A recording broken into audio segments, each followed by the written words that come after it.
So guys, welcome back to another video. To this video, I wanted to break down a trade that I missed today, and let's go right into it. The trade, the pair that the market that I was going to be trading was Euro JPY, and the first thing that I do is that I identify the trend on the higher time frames, the weekly, daily, 4 hour, and the weekly time frame is bearish. If you guys see that I'm speaking a little bit low, it's because everybody is sleeping except my brother. So I don't want to speak very loud. I just hope that you guys are hearing me. So this is the lower low, the lower high, sorry. This is the lower low. As you can see, price has not body candlestick close neither above nor below this structure point. The daily time frame is bearish. This is the lower low. This is the lower high. As you can see, price has now body candlestick close neither above nor below the area of interest. No, the lower high and lower low. 4 hour bearish. This was the high. This was the high low. Price body candlestick close under this high low. So now I have three time frames in sync. I have the weekly, the daily, and the 4 hour in one direction, which is bearish, which means that it is more logical to look for sells rather than buys.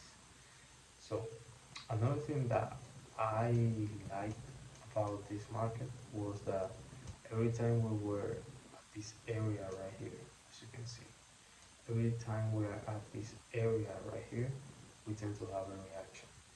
And as you can see, price has a weekly bearish pin bar leaving this wick, and then the next candlestick fills that wick. Same thing here, bullish candlestick, bearish pin bar fills that wick. Bullish candlestick, bearish pin bar, it has that wick, and then the next candlestick fills it. This is what I call, well, not I call, this is what it's called a wick fill. So same thing here, bullish candlestick, instead of being a bearish pin bar, it is a bullish pin bar. So it has the wick, so price is going to fill that. That's what I was anticipating, the price was going to fill that wick. So on the daily time frame, I have this level of support and resistance. As you can see, whenever we're under, we reject to the downside. Whenever we're under, we reject. Whenever we're under, we reject. And whenever we're under, we reject. I'm going to, if I remember it, I'm going to put an image of the market before having the move. This candlestick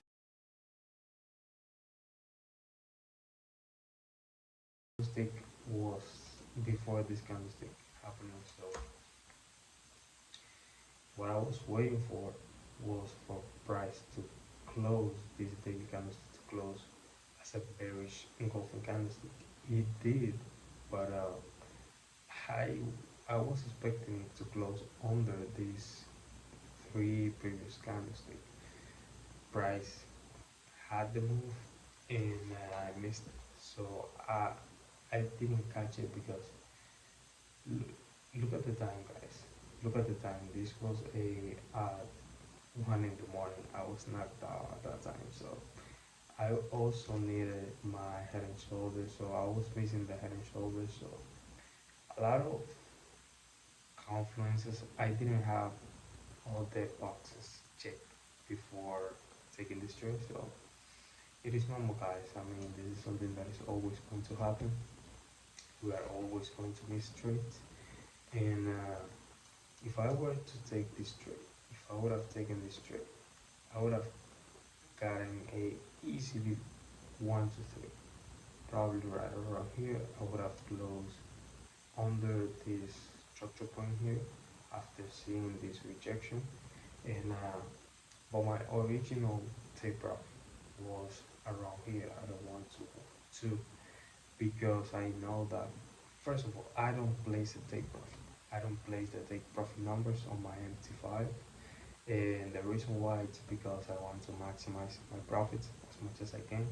And when I'm seeing such a big momentum of the market, I'm not going to close if the momentum is very strong because I see that price can continue going down, even though we are approaching this level of resistance, support, and now we are using it as support. So I had to wait for price to slow down a little bit and to give me some type of a rejection from this structure point. So I also have the markets for this week. The main one was Euro JPY, which I missed obviously. But then I also have CAD JPY, CJ, as some people call it. But I'm waiting for price to break above this area of interest to then have the interest to then buy. And yeah, I also have GBP CAD. I'm waiting for some type of a rejection for from the area of interest this tomorrow.